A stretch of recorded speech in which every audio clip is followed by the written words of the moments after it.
Hi అండి, అందరికీ నమస్తే. నేను మీ సునీల్ మద్దాల. ఏంటంటే ఒక మంచివాడి మౌనం పృథ్వీకే చేటంటండి. మీరు ఎంతమంది అన్నారో లేదో తెలియదు, కానీ కాకపోతే నేనంటాను, ఒక నిజంలా బయటకు రాకపోతే కనుక ఆ నిజాన్ని సమాధి చేయాలనుకోవడం కూడా చాలా రాష్ట్రానికే వినాశనం అని నేను అంటాను నిజంగా.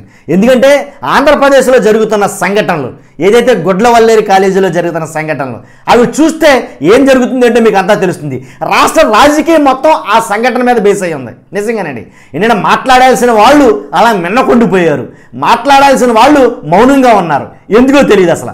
నిజంగా ఎంత ఆశ్చర్యం అంటే ఒకరు ఇద్దరు ముగ్గురు కాదు, 300 మంది అమ్మాయిల భవితవ్యం గురించి ఒక్క మాట కూడా మాట్లాడలేకపోతున్నారండి. నేను ఎక్కడగా విన్నానండి ఒక మాట, ఏంటంటే ఆ అమ్మాయిలు కనుక ఎదురు తిరగకపోతే, వాళ్ళే ఎదురుకు తిరగకపోతే ఒక దిశగానో ఒక నిర్భయగానో మిగిలిపోదురు, కాబట్టి అమ్మాయిలు ఎదురు తిరగాలి అని గొంతు సంచుకొని మాట్లాడిన మాటలు కొన్ని నేను విన్నానండి గతంలో ఏదో సినిమాలో. కాకపోతే అలాంటి పరిస్థితుల్లో అక్కడ మాట్లాడటం కాదు, ఇక్కడ మాట్లాడాలని కొంతమంది మాట్లాడుతున్నారు.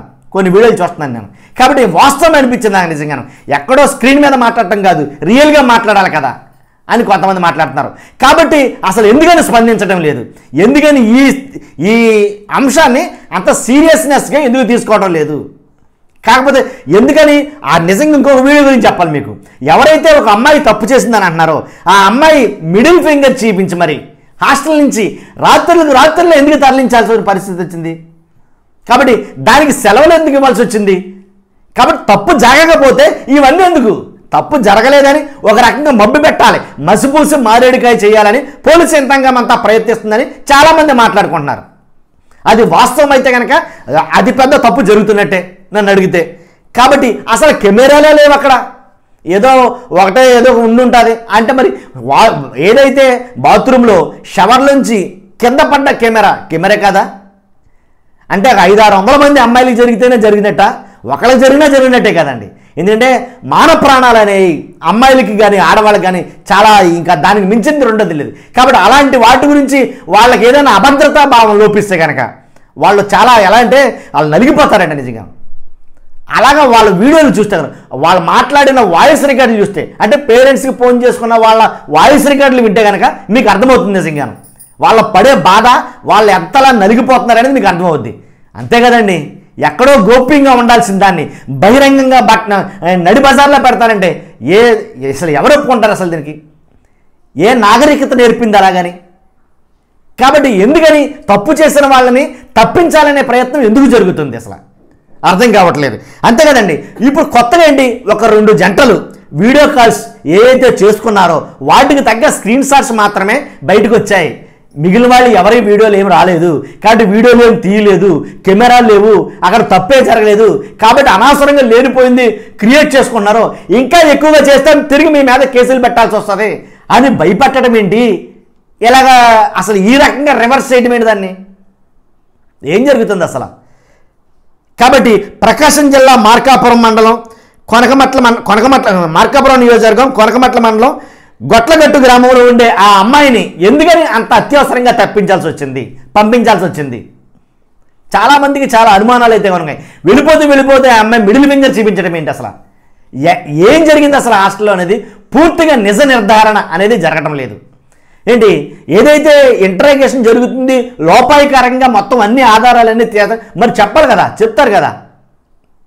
ఎందుకంటే చాలామంది తల్లిదండ్రులు వచ్చి ఆ మొత్తం ఆవరణలో తల్లిదండ్రులతో పాటు పిల్లలు ఏడ్చి తల్లిదండ్రులు ఏడుస్తూ ఉంటే అసలు అక్కడ ఏం జరుగుతుందో కూడా ఎవరికి అర్థం కాని పరిస్థితి.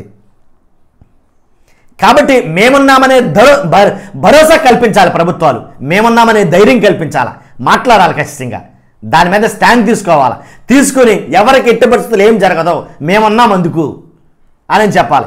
ఎందుకు తెలీదో మిన్నకొండిపోయారు, మౌనం అయిపోయారు, నాకు అర్థం కాలే.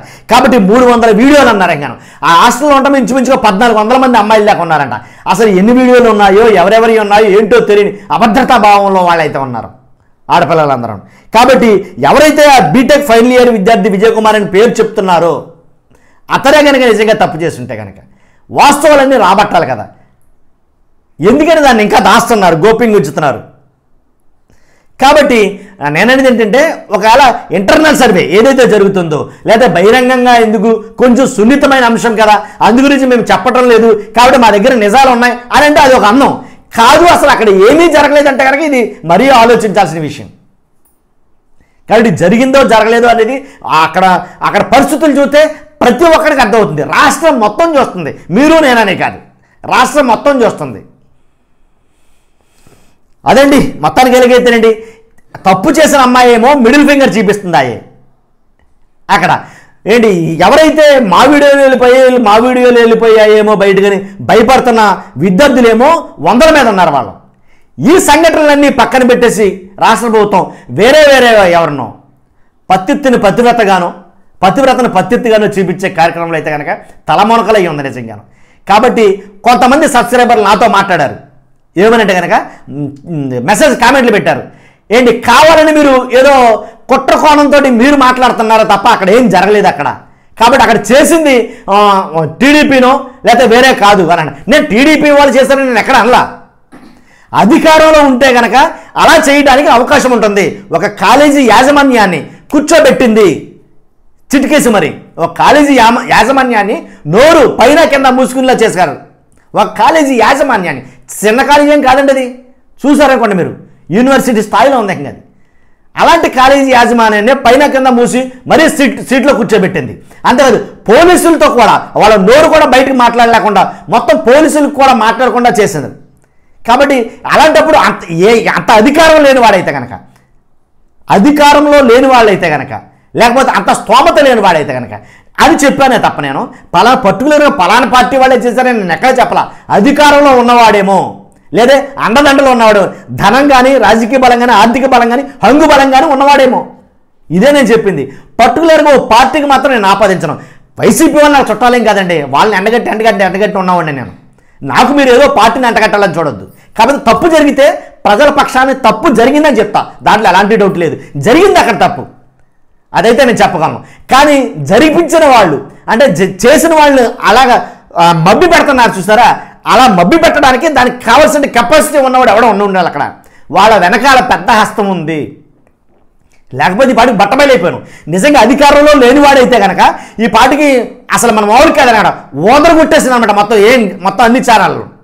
వాస్తవంగా కొన్ని ఛానల్స్ ఉన్నాయి, వాటి పేరు చెప్పడం నాకు ఇష్టం లేదు. ఆ ఛానల్స్ అయితే కనుక 24 hours అదే స్క్రోల్ అవ్వను. ఎందుకని ఆ న్యూస్ని చూపించట్లేదు? అక్కడ జరుగుతున్న న్యూస్ని ఈ మీడియా ఏదైతే ఉందో ఎందుకని చూపించట్లేదు? మెయిన్ స్ట్రీమ్ మీడియా గురించి మాట్లాడుతున్నాను నేను.